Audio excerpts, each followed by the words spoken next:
Hello friends, आज सीखते हैं कुछ इडियम्स विथ हिंदी मीनिंग और उदाहरण के साथ। पहला है इडियम इन एडिशन टू, जिसका मतलब होता है इसके साथ ही साथ। उदाहरण देखिए, Leena writes books in addition to teaching, यानी लीना जो है टीचिंग तो करती ही है, साथ ही साथ बुक्स भी लिखती है।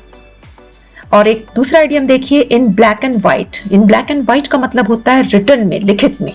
John makes every agreement in black and white. John जो होता है हर एग्रीमेंट को, समझौते को लिखित में करता है। इन कैमरा, इसका मतलब होता है प्राइवेटली, गुप्त तरीके से।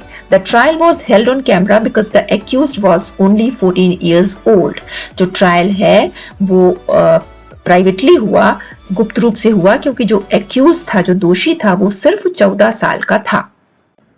अगला इडियम है इन शॉर्ट, जिसका मतलब होता है कुछ ही शब्दों में, संक्षेप में। Things can't be worse, in short we are ruined. चीजें जो थी इससे भी ज्यादा बुरी नहीं हो सकती थी, या संक्षेप में कहूं तो हम पूरी तरह नष्ट हो गए। नष्ट हो गए की जगह यहां पर हम कह सकते हैं कि हम पूरी तरह बर्बाद हो गए। दूसरा इडियम है इन फुल स्विंग, यानी पूरे जोरों पर, या इसे कहते हैं पूरे शबाब पर, be at the highest level. The party was in full swing when the police came.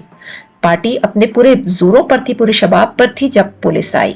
In once cups, यानी पिया हुआ। He could understand nothing as he was in his cups। वह कुछ समझ ही नहीं पा रहा था क्योंकि वह पिया हुआ था। अगला जो इडियम है अ पीस ऑफ केक, ये आपने काफी बार सुना होगा। इसका मतलब होता है एक्सट्रीमली इजी, बहुत ही सरल, बहुत ही आसान। उदाहरण देखिए, unclogging my sink was a piece of cake for Carlita, she is a plumber. Carlita plumber है, इसलिए मेरे सिंक को अनक्लॉग करना यानी साफ करना उसके लिए बहुत ही आसान था। My last exam was a piece of cake, मेरा जो पिछला एग्जाम था वो मेरे लिए बहुत ही आसान था। अंडर द वेदर, इसका मतलब होता है बीमार होना, अच्छा महसूस नहीं करना।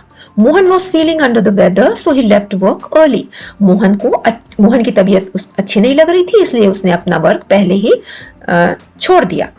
My friends want me to go play with them at the park, but I am under the weather today, so I plan on staying inside instead। मेरे फ्रेंड्स ने डिसाइड किया कि हम सब जाकर पार्क में खेलें, लेकिन क्योंकि मेरी तबीयत ठीक नहीं थी तो मैंने घर के अंदर ही रहना बेहतर समझा। A hard nut to crack, यानी a person, usually a person who is very difficult to deal with। एक ऐसा इंसान जिसके साथ डील करना बहुत मुश्किल होता है। जैसे I gave my best to be friendly with her, but she is simply a hard nut to crack। मैंने पूरी कोशिश की उसके साथ दोस्ती करने के लिए, लेकिन वह बहुत ही मुश्किल इंसान है, उसके साथ दोस्ती करना बहुत ही मुश्किल है। The assignment is a hard nut to crack। Assignment यानी कार्यभार, जो असाइनमेंट दिया गया है वह बहुत ही मुश्किल है।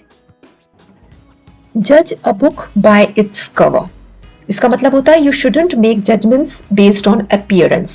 किसी को भी देखकर, किसी की वेशभूषा को देखकर, किसी के बाहरी स्वरूप को देखकर हमें उसके बारे में एक विचार नहीं बना लेना चाहिए। I know he looks scary, but my dog is really gentle। You can't judge a book by its cover।